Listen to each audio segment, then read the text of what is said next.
হে আমার প্রিয় রব, আমি সত্যিই খুব ভেঙে পড়েছি। ভেঙে ভেঙে কেমন যেন এক অস্থির মানুষ হয়ে গেছি।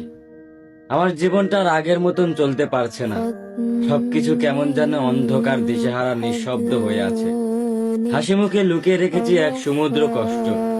কাউকে কিছু বলি না, কারণ সবাই নিজের মতোই ব্যস্ত।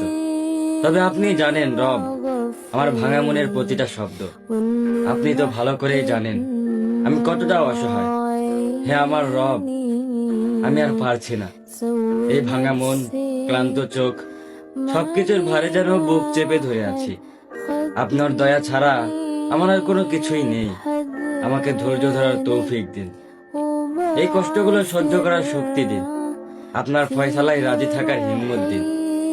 হে আল্লাহ, আমাকে আর কখনোই একা কইরেন না। আপনি ছাড়া কেউই বোঝে না আমার এই নীরব কান্না।